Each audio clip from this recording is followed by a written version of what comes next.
오늘 참 어버이가 되시는 우리 아버지 하나님 앞에 큰 영광의 박수를 올려드리겠습니다. 옆에 계신 믿음의 귀한 식구들, 3개월 만에 2달 만에 만난 식구들, 멀리서지만 기쁜 마음으로 인사 나누겠습니다. 축복합니다. 교회에 오르신 것 축복합니다. 사랑합니다. 기쁩니다. 이렇게 하나님께서 우리를 사랑하셔서 살아서 예배 드릴 수 있도록, 주의 성전에 올라와서 예배 드릴 수 있는 그런 축복을 허락해 주신 우리 하나님께 진심으로 온 몸과 마음을 다해서 감사를 드립니다. 갑자기 지난 주말에 또다시 코로나 사태가 심화되어서 지금 굉장히 또 중요한 순간인데 자칫 마음을 놓지 아니하도록 더 조심해서 우리 믿음의 식구들이 주의 전에서 마음껏 예배 드릴 수 있는 귀한 날을 꿈꿉니다. 가정에서도 영상으로 예배 드린 모든 우리 믿음의 식구들에게 하나님의 다함이 없는 은총이 가득하시기를 주의 이름으로 축복합니다. 바울이 로마 교회를 가고 싶어 했습니다. 간절히 보기를 원했습니다. 성도들을 간절히 보기 원했습니다. 어떠십니까? 3개월 지나도 별로 반갑지 않은, 그냥 몸도 멀어진 김에 마음도 멀어지는 그런 관계가 아니라 늘 궁금하고 늘 반갑고 늘 새로우시기를 주의 이름으로 축복합니다. 아름다운 관계이고 이 우주 가운데 우리에게 이렇게 아름다운 공간에서 다른 교회보다 천장이 굉장히 높아서 감염도 덜 되고, 그리고 또 일찌감치 우리에게 자리를 이렇게 하나님께서 많이 마련해 주셔서 25%씩 4분의 1씩 4주 동안 예배 드려도 불편하지 아니하도록 그렇게 하나님께서 다 인도해 주신 줄로 믿습니다. 그래서 바울은 로마의 성도들을 간절히 보기를 원했습니다. 첫 번째는 신령한 은사를 나누어 주려고, 신령한 하늘에 속한 하나님께서 주시는 그런 귀한 은사, 하늘에 속한 것, 성령의 은사, 사랑의 은사, 온유함의 은사, 절제의 은사, 믿음의 은사, 잘 가르치는 은사, 이런 은사를 나누어 주려고.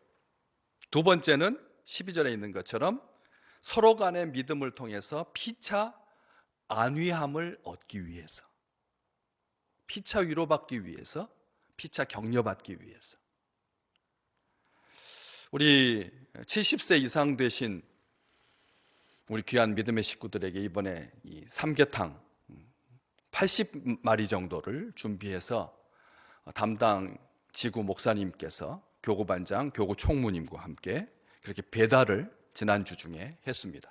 어버이날을 끼고. 그럴 때 제가 늘 원칙으로 이번에 광고하면서도 너무 반갑게 하지 말라고, 그냥 문간에서 그냥 삼계탕 받고 그다음에 안부 좀 묻은 다음에 기도만 해주고 그렇게 얼른 가야지, 너무 사람이 많으니까 하루 이틀 만에 그것을 다 배달을 해야 되니까. 그럼에도 불구하고 결코 집에 들어오라 하셔서 여지껏 담아놓던 식혜도 전달해 주시고 또 과일도 또 준비해 주시고 해서 그 사랑을, 원칙은 그렇게 간단하게 문간에 서서 인사하고 기도해 주는 것이었지만 실제는 더 반갑게 맞아주시고 또 기쁘게 그 닭 한 마리 7,000원짜리, 그게 그 대단한 것도 아닌데 그렇게 기쁘게 감사함으로 받아주셔서 진심으로 감사를 드립니다. 이 위로가 있는 교회, 격려가 있는 교회, 값은 10,000원도 안 되지만 그 속에서 하늘의 그 기쁨으로 서로를 격려할 수 있다라고 하는 것은 참 아름다운 일이고요. 그리고 세 번째, 오늘 13절에 열매를 맺게 하려고 성도들이 서로 보고 싶어 했다는, 간절히 바울이 보기를 원했던 세 번째 이유는 열매를 맺게 하려고 했다라고 하는 것이죠. 교회를 방문하려고 하는 바울의 목적이 아름답고 선합니다. 신령한 은사를 나누어주고 서로의 믿음으로 피차 안위함을 얻고, 그리고 너희 중에서도 이 다른 이방인 중에서와 같이 열매를 맺게 하려고. 열매를 맺는 것. 사도행전에 보면 바울은 이방인들에게 복음을 전할 때마다 풍성한 열매를 맺었습니다. 풍성한 열매를 맺었습니다. 겉으로 보기에는 별로 열매를 거두지 못할 것 같은 상황이었습니다. 두드러 맞았으니까, 거반 죽게 되어서 성 바깥에 버려졌으니까 하나님의 복음, 하늘나라의 열매는 땅에 떨어진 것처럼 보였습니다. 그러나 지나고 보니까 하나님께서 많은 열매를 맺게 하신 거지. 곳곳에 우상들이 타파되고 많은 이방인들이 예수님께로 돌아왔습니다. 사람들을 세우고 편지를 써서 교회와 개인을 격려하고 하나님의 나라가 확장되는 것을 보면서 바울은 행복했습니다. 이제 로마에서도 이런 열매가 풍성하게 맺혀지기를 바란 것이죠. 그런데 이 열매, 다른 이방인 중에서와 같은 열매, 너희에게서도 열매를 맺게 한다. 그 열매가 복음의 열매라고 하는 것 충분히 유추할 수 있지만 정확하게 이 열매가 무엇은 열매인지 로마서 16장 5절 말씀에 보면 이렇게 기록되어 있습니다. 에베네도에게 문안해라. 그는 아시아에서 그리스도께 처음 맺은 열매니라. 로마서 16장 5절에 에베네도라고 하는 이 사람이 아시아에서 첫 열매다. 여러분, 나중에 천국 가서 꼭 이분을 만나보시기를 주의 이름으로 축복합니다. 아시아에서 첫 열매, 아시아의 첫 열매, 유럽의 첫 열매가 아니라 우리하고 피부 색깔이 같은 아시아 지역에서의 첫 열매가, 그 성함이 에베네도라고 하는 분이다. 로마서 16장 5절에 기록되어 있습니다. 복음의 열매인 거죠. 믿음의 열매인 것이고 전도의 열매인 것입니다. 바울이 너희 로마 식구들 속에서도 이방인 중에서와 같이 열매를 맺게 하려고 너희들을 간절히 보고 싶다. 그렇게 말한 것은 전도의 열매가 맺는 것을 보고 싶다라고 하는 뜻인 것이죠. 마가복음 4장 20절에 좋은 땅에 뿌려졌다라고 하는 것은 곧 말씀을 듣고 받아 30배나 60배나 100배의 결실을 하는 자니라. 다시 말하면 말씀 복음의 열매를 말하고 있는 것입니다. 우리 주님께서 말씀을 듣고 받아서 30배, 60배, 100배의 결실, 열매를 맺는 것, 우리 주님께서 그렇게 말씀해 주셨거든요. 말씀을 받아야 열매를 맺을 수가 있다는 겁니다. 말씀 안 받으면 인생에 열매가 없습니다. 우리가 왜 이 영상으로 가득한 시대, 얼마나 영상이 많은지 시도 때도 없이 파고 들어오는, 그냥 산속에 있어도 따라오는 그런 영상으로 아주 진이 빠져 있는데 우리가 또 여기다가 영상으로 예배를 드리냐. 저는 그래서 못마땅했습니다. 교육부가 지난주부터 자녀들이 자기 부서 영상 예배를 우리 목사님들이, 전도사님들이 영상으로 15분짜리, 길지도 않게 15분에서 20분 정도, 1시간 예배 못 드린다. 그러니까 영상으로 예배 드릴 수 있도록 지난주, 이번 주 이제 2주 동안 우리의 자녀들, 그 전까지는 가족 예배였습니다. 어머니가 아빠가 틀어놓고 온 가족이 함께 예배 드리는 그런 예배였지만 5월 달부터는 부서 예배를 드리고 있는데 그것도 저는 못마땅했습니다. 왜? 학교에서도 지금 온라인 수업이라 그래가지고 초등학교 1학년짜리가 뭘 안다고, 뭘 안다고 부모님이 켜주는 그 스마트폰 앞에서 1 더하기 1은 2, 가, 나, 다, 이것 때문에 스트레스 받는데 예배까지 스트레스를 줬어야 되겠느냐 싶었거든요. 그런데 하나님께서 이렇게 말씀을 들어야지만 열매를 맺을 수 있다는 것입니다. 놀라운 시대죠, 여러분. 이 시대, 우리가 이 지구상에서 가장 IT 기기를 아주 능수능란하게 다루는, 저는 지금도 지난주 제가 광고했잖아요. 우리 다섯 술에, 그리고 이 구역장 모임, 구역 모임도 지금 너무 석 달 동안 못 하고 있어서 담당 교역자하고 줌이라고 하는 어플리케이션으로 들어가 가지고 서로 이야기를 하면서 나누자 해놓고 보니까 제가 집에 가서 이제 해봤어요. 진짜로 줌으로 해가지고 우리 집사람하고 며느리하고 이렇게 자녀들하고 이게 되나 진짜로. 해봤더니 모르겠는 거예요. 도대체 어떻게 해야 될지를 모르겠더라고요. 산만하고요. 뭐 그냥 동시에 다 같이 함께 나눌 수 있는 어떤 영상 모임 이런 것도 주변에 많은데, 이거 줌이라고 하는 새로운 어플리케이션으로 들어가가지고 구역 식구들과 함께 구역 공부를 한다. 뭐 이 사람도 발언하고 저 사람도 발언하고 그 사람이 발언하면 제 생각에는 한 10명까지는 40명까지는 뭐 무료고 40분 동안 무료이니까 그냥 잘 될 줄 알았어요. 그냥 쉽게 편안하게. 그런데 그게 아니더라고요. 스마트폰에는 몇 명만, 6명만 그게 가능한 거예요. 스마트폰에는.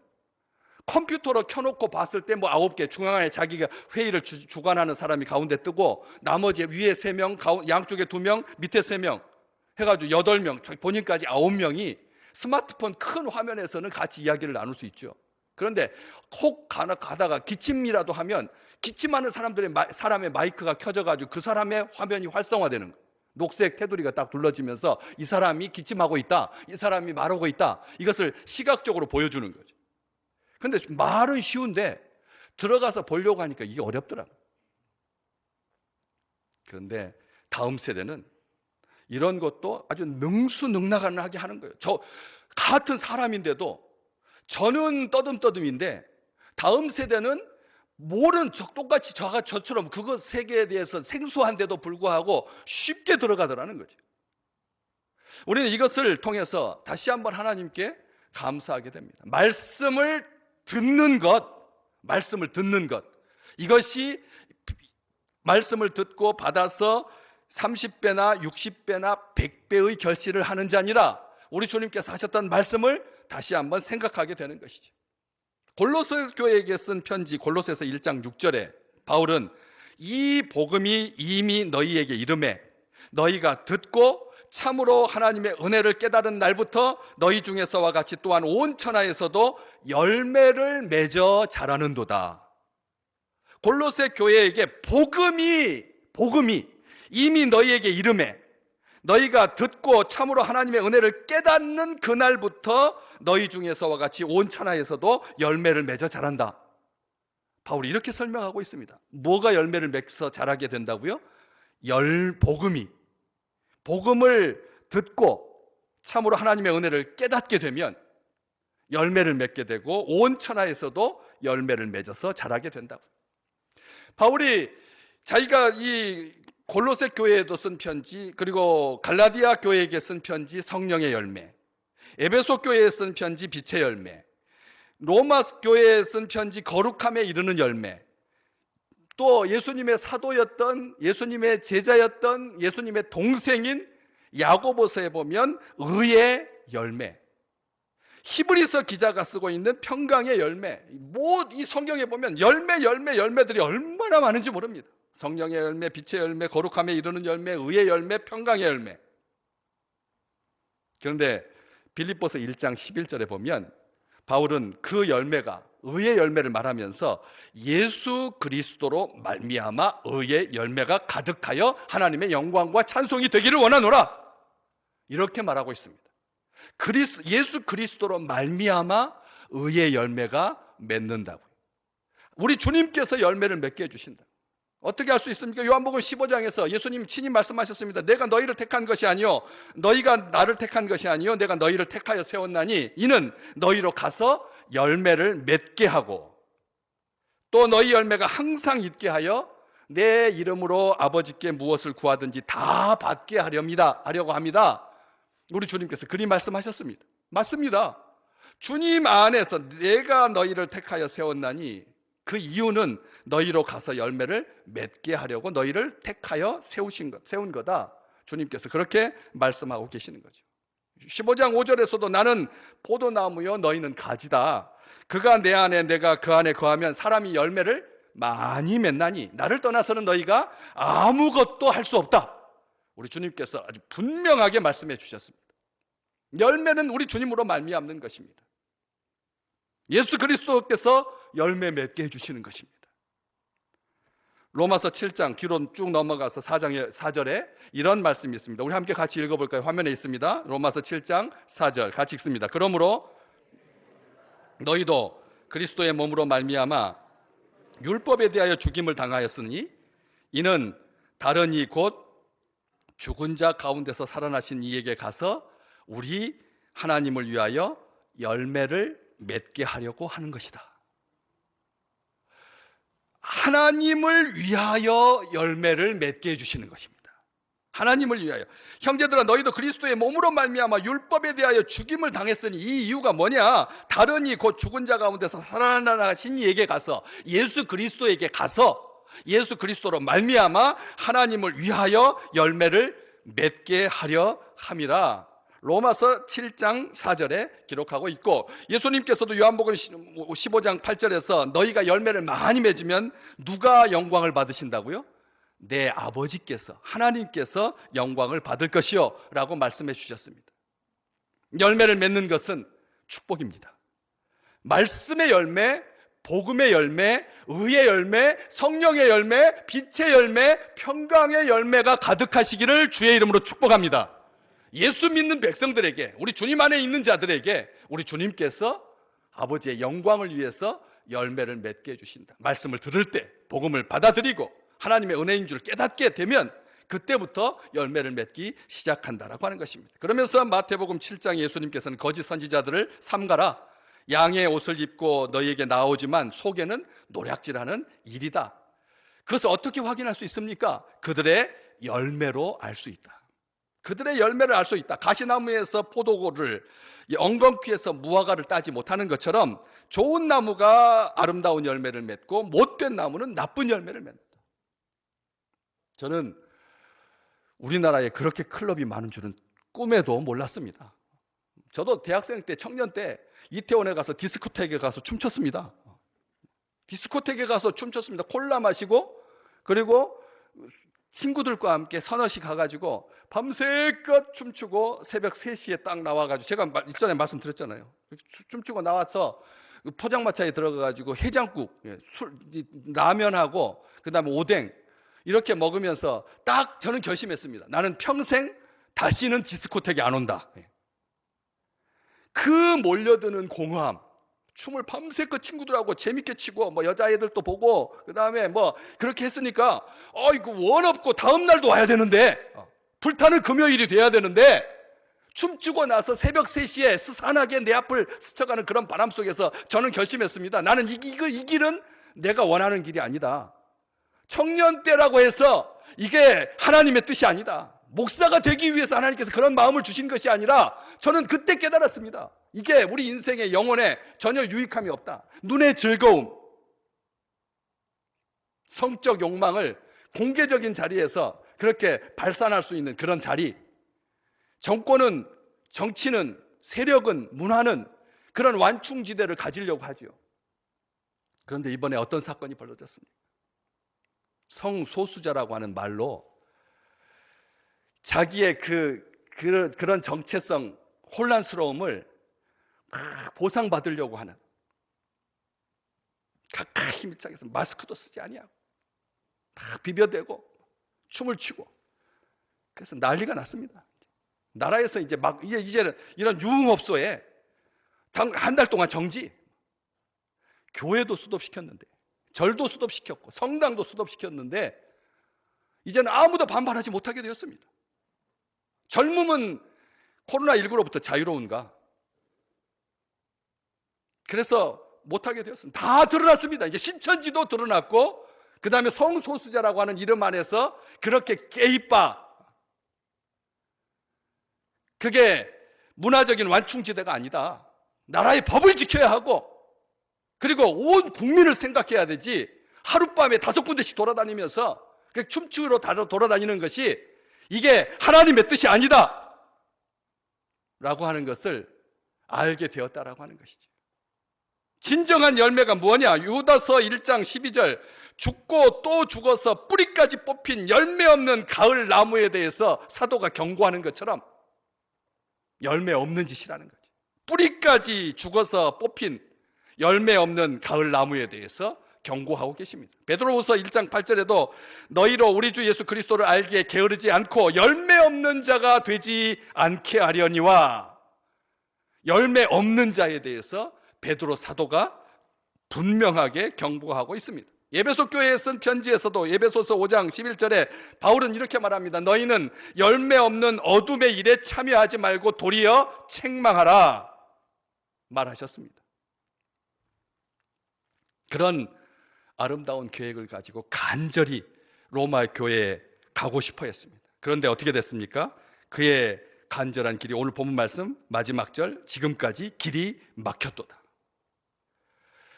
겉으로 생각하기에는 아주 완벽한 길이고 하나님께서 좋아하실 길인데 열매를 맺게 하려고 하는 거니까, 신령한 은사를 나누는 것이니까, 피차 안위함을 얻으려고 하는 목적이니까 여기에 무슨 사사로운 목적이 있습니까? 바울이 로마 교회에 가고자 한 것은 그들에게 무슨 손 벌리려고 하는 것도 아니고 자기의 이름을 내려고 하는 것도 아니고 개인의 영화를 위해서도 아니었는데 여행을 위해서도 아니었는데 그가 원했던 길은 하나님을 위한 길이었는데, 온전한 길이었는데 하나님께서 막으셨습니다. 그의 간절한 바람은 결국은 기도가 됩니다. 로마 교회 성도들을 생각할 때마다 하나님께 그 길을 열어달라고 기도했습니다. 기다림이 길어질수록 간절함도 더 깊어졌습니다. 그들 가운데서 일하시는 하나님의 역사하심을 직접 확인하는 즐거움을 누리고 싶었지만 그러지 못했습니다. 길이 막혔습니다. 몇 번이나 계획을 세웠는데 번번이 길이 막힙니다. 왜 그렇게 간절히 소원했습니까? 10절 말씀, 오늘 본문 말씀 윗절에 보면 어떻게 하든지 이제 하나님의 뜻 안에서 너희에게 나아갈 좋은 길을 얻기를 구하노라. 하나님이 원하시는 길, 좋은 길 얻기를 구하노라. 사도에게도 막힌 길이 있었습니다. 그렇다면 우리겠습니까? 그래서 직접 가는 대신 편지를 써서 보낸 것입니다. 그게 바로 로마서인 것입니다. 본인이 못 가니까 대신 써서 편지를 써서 보낸 것이 로마서입니다. 사도의 길이 막혔습니다. 그러므로 말미암아 더 좋은 일이 온 세상 가운데 풍성하게 임하게 된 것입니다. 복음의 진수라고 하는 로마서를 우리에게 주신 것이죠. 저는 왜 하나님께서 우리 코로나19 이 시대에 우리로 하여금 우리 사랑하는 귀한 믿음의 식구들에게 로마서를 보게 하시는가? 저는 로마서를 올 초부터 하나님께서 우리 교회에게 주신 복음의 진수다, 다시 복음 앞에 세우는, 우리로 하여금 본질이 무엇인지를 알게 하는, 믿음으로 나가게 하는 그런 선한 목적을 가지고 시작했는데 이런 사태가 발생하여서 로마서를 보게 되었습니다. 하나님의 뜻인 줄 믿습니다. 하나님의 뜻이라는 것이죠. 그가 원했던 길은 막혔습니다. 재밌는 이야기죠. 인터넷에 너무나 우리가 늘 아는, 재밌어 하는 그런 이야기인데, 입 작은 놈이 입 큰 놈의 등을 무조건 밀어줘야 하는 그런 목욕탕이 있었죠. 어느 날 개구리가 뭣도 모르고 그 목욕탕에 갔더니 하마가 있는 것입니다. 녹초가 될 때까지 그의 등을 밀어야 했습니다. 하도 억울해서 개구리는 다음 날 또 그 목욕탕에 갔더니 이번에는 악어가 떡 버티고 있었습니다. 그래서 죽도록 악어 등 미느라고 고생했습니다. 화가 난 개구리, 성형외과를 찾아갔습니다. 선생님, 제 입을 귀 밑까지 찢어주십시오. 완전히 찢어주세요. 그랬더니 선생님이 말씀하십니다. 어렵진 않지만 그러면 하루밖에 못 삽니다. 그렇지만 개구리의 그 복수심을 누그러뜨리지 못했습니다. 결국 수술을 하고 말았습니다. 입이 더욱 커진 개구리가 들뜬 마음으로 그 목욕탕을 찾아갔습니다. 그러나 개구리는 도착하자마자 거품을 물고 쓰러졌습니다. 목욕탕 문에 붙어있는 큰 글씨 때문이었죠. 코로나19 때문에 오늘은 쉽니다.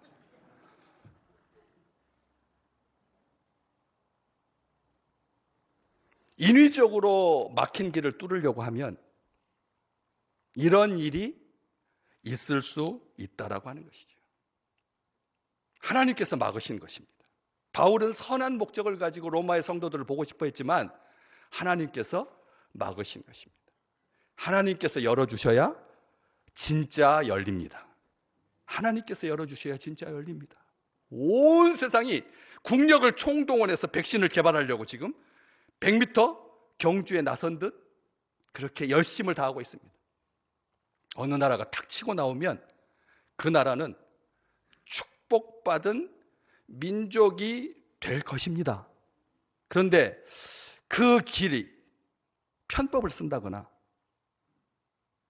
아니면 자기 혼자 잘 먹고 잘 살겠다고 그 길을 간다면 하나님께서 막아주실 줄 믿습니다.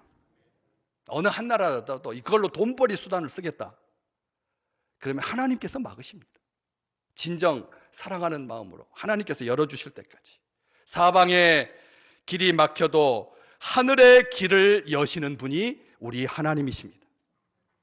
이스라엘 백성들이 바로의 군대와 홍해 사이에서 갇혀서 꼼짝달싹할 수 없었을 때 그 바닷길을 열어주신 분은 우리 하나님이십니다.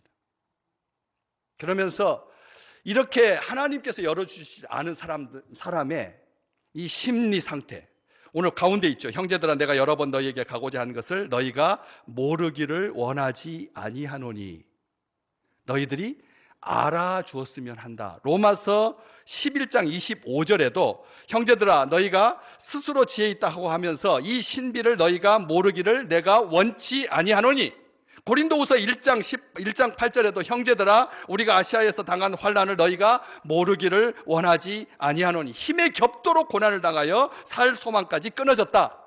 바울은 교인들에게 한 번도 얼굴을 보지 못했는데 편지로만 안부를 전하는 로마 교회 성도들에게 알지 못하는 것을 원치 않는다, 그렇게 편하게 말했다는 거예요. 여러분, 오늘 예배드리는 제 모습이 약간 평상시주의라고 다른 게 뭐죠? 잘 모르시겠죠? 성직자 셔츠 대신에 빨간 넥타이를 맸습니다. 왜요? 오늘 어버이 주일이니까. 우리 권사님들이, 우리 나이 드신 분들이 목사님 성직자 셔츠는 우리 교단에 속한 목사님이라고 하는 것을 알려주는 좋은 사인이어서 뭐 넥타이 이것저것 고를 신경도 안 써도 되니까 아주 편하거든요. 그래서 넥타이는 2번 매지 못하겠더라고요. 두 줄을 연거푸 같은 넥타이를 매는 것은 용기입니다. 그래서 가급적 넥타이는 안 매려고 합니다. 성직자 셔츠를 입었었죠. 그런데 왜 제가 굳이 오늘 이 성직자 셔츠를 벗고 넥타이 있는 옷을 입는 이유는 우리 식구들이 좋아하기 때문에. 언젠가 예배 드리러 올라갔을 때 제가 이렇게 정장을 하고 그 다음에 넥타이를 딱 매고 올라오니까 우리 목사님 막 하면서 평상시보다 한 20%는 좋아하시더라고요. 그래서 우리 귀한 식구들이 좋아하시니까 어버이날을 맞이하여서 성직자 셔츠를 벗고 이 넥타이 있는 옷을 입은 것입니다. 저의 이런 기쁜 뜻을 아시기를. 지난주에 이 배트맨 훈련 이렇게 하느라고 제가 얼마나 이게 아무나 되는 게 아니에요. 이게 손이 안 꺾이거든요. 우리 아이들을 위해서 제가 배트맨 이 사인을 한 것처럼 오늘 넥타이는 어버이 주일, 이것을 알아달라고. 덴마크는 통계가 시작된 1973년부터 거의 매년 이 세상에서 가장 행복한 나라라고 알려져 왔습니다. 어린이들도 행복한 어린이들로 자랍니다. 그러나 아이들은 그 이유를 궁금해하지 않습니다. 왜? 별로 특별한 것이 없으니까. 모르고 자랍니다. 덴마크의 자녀 교육은 특별한 것이 없습니다. 그저 부모님께 배운 대로 자녀를 가르칩니다. 그게 원칙입니다. 부모님께 배운 대로 자녀를 가르칩니다. 여기서 큰 역할을 하는 것은 동화입니다. 덴마크 동화는 유명합니다. 덴마크 동화는 오랜 세월 인기를 누리면서 세계 각국 언어로 번역되었습니다. 그 과정에서 해피엔딩으로 각색되는 경우가 생기지만 실제로는 비극적인 이야기가 많습니다. 여러분, 성냥팔이 소녀 비극적인 이야기입니다. 미운 오리 새끼, 여러분, 따돌림 당하는 이야기입니다. 이게 비극적 이야기인 겁니다.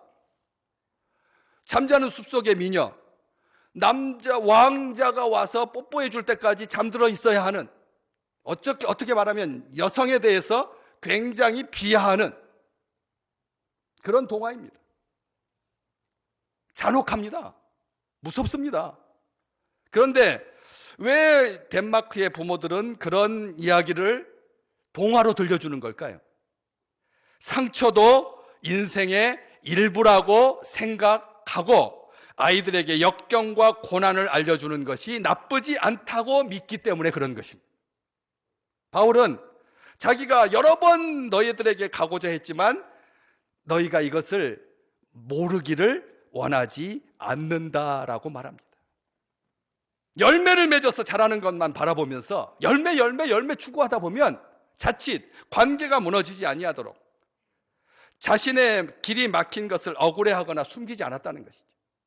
실패라고 생각하지 않았습니다. 부끄러워하지 않았습니다. 조급해하지 않았습니다. 하나님께서 이루실 것이기 때문입니다. 사도행전에 기록되어 있습니다. 바울은 결국 죄인의 몸으로 헤로를 통해서 로마에 가게 됩니다. 항해는 순탄치 않았습니다. 유로굴라라고 하는 엄청난 풍랑을 만나서 구원의 여망마저 깨지고 파손하고 불시착하고, 장작더미에서 추우니까 몸의 한기를 녹이기 위해서 장작을 꺼내다가 뱀이 손가락을 물어가지고 덜렁덜렁 하고 있는 모습을, 그런 속에서 하나님께서 결국은 그를 로마로 보내신다라고 하는 거죠. 하나님께서 하시는 일은 우리가 이해할 수 없을 때가 있습니다. 그러나 하나님이 행하시면 그 일은 반드시 성취될 줄로 믿습니다. 오묘하고 옳고 선하십니다. 어느 한순간도 하나님은 한눈 팔거나 내버려 두신 적이 없습니다. 하나님께서 우리를 위해서 좋은 길, 선한 길로 인도하실 것입니다. 갈라디아서 6장 9절 우리 함께 읽으면서 우리의 인생 가운데 길이 막혔을 때 낙심하지 말도록 하시는 이 놀라운 축복의 말씀으로 말씀을 듣고자 합니다. 같이 읽겠습니다. 우리가 선을 행하되 낙심하지 말지니 포기하지 아니하면 때가 이름에 거두리라. 아멘. 컵라면도 햇반도 최소한 3분에서 4분은 기다려야 합니다. 컵라면도 3분은 기다려야 합니다. 하물며 영적인 길이겠습니까? 육신의 열매든지 영의 열매든지 기다림으로 하나님께서 선하게 인도해 주실 줄 믿고 감사함으로 나아가는 우리 귀한 믿음의 식구들 되시기를 주의 이름으로 축복합니다.